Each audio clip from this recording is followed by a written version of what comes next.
என்னை ஆட்கொண்டவரும் நான் சேவிக்கிறவருமான ஆண்டவராகிய இயேசு கிறிஸ்துவின் நாமத்தினாலே அன்பினல் வாழ்த்துக்கள்.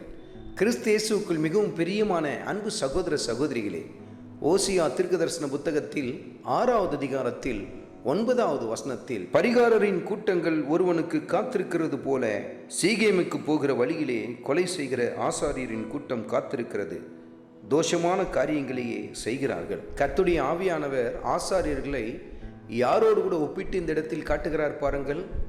பதுங்கியிருந்து மற்றவர்களை கொள்ளையிட வேண்டும் என்று சொல்லி இருக்கிற பரிகாரர்கள், அதாவது திருடர்கள், அவர்களுக்கு ஒத்தவர்களாய் யாரை ஒப்பிட்டு காட்டுகிறார்? ஆசாரியர்களை ஒப்பிட்டு காட்டுகிறார்.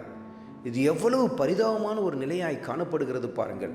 கர்த்தருக்கு ஊழியம் செய்கிற ஆசாரியர்கள் எப்படிப்பட்ட ஒரு நிலைக்கு நேராய் கடந்து போய்விட்டார்கள்? ஒரு திருடர்களின் நிலைக்கு நேராய் கடந்து போய்விட்டார்கள் என்று சொல்லி கர்த்தருடைய ஆவியானவர் சுட்டி காட்டுகிறார். எப்படி ஒரு திருடனானவன் பதுங்கியிருந்து கொள்ளையடிப்பானோ அதே போல ஆசாரியர்களும் பதுங்கியிருந்து கொள்ளையடிக்கத்தக்கதான ஒரு பரிதாபமான ஒரு நிலை அன்றைக்கு காணப்பட்டதை கர்த்தருடைய ஆவியானவர் சுட்டி காட்டுகிறார். அது அன்றைக்கு மாத்திரம்தானா? இது தீர்க்க தரிசன வார்த்தை பாருங்கள். இன்றைக்கும் இப்படித்தானே கர்த்தருக்கு ஊழியம் செய்கிற பல பேர் பதுங்கியிருந்து பதிவிருந்து திருடர்களைப் போல ஜனங்களை கொள்ளையிட்டு கொண்டிருக்கிறதை நாம் பார்க்கிறோம் அல்லவா? கர்த்தர் எங்களுக்கு இதை காட்டினார், இந்த திட்டத்தை தந்தார், இப்படி செய்ய சொன்னார் என்றெல்லாம் சொல்லி ஜனங்களை மிக சாதுரியமாய் கொள்ளையடித்து கொண்டிருக்கிறதை நாம் பார்க்கிறோம் அல்லவா? அவர்களை கர்த்தருடைய ஆவியானவர் யாரோடு கூட ஒப்பிட்டு காட்டுகிறார்? பரிகாரர்கள், திருடர்கள் என்று சொல்லி கர்த்தருடைய ஆவியானவர் சுட்டி காட்டுகிறார். இது கடைசி நாட்களாக இருக்கிறது.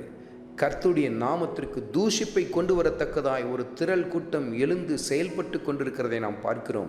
அவர்கள் ஆசாரியர்கள் அல்ல, மாறாக திருடர்களாய் காணப்படுகிறார்கள். அவர்களையெல்லாம் இனம் கண்டு கொள்ளுங்கள், அவர்களை விட்டு விலகி வாருங்கள் என்று சொல்லி கர்த்தருடைய ஆவியானவர் உங்களோடு கூட இடைபடுகிறார்.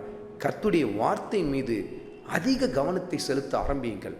கர்த்தருடைய வார்த்தையை அதிகமாய் நேசியுங்கள், வாசியுங்கள், தியானிக்க ஆரம்பியுங்கள். அதன்படியே ஊழியத்தையும் செய்ய ஆரம்பியுங்கள்.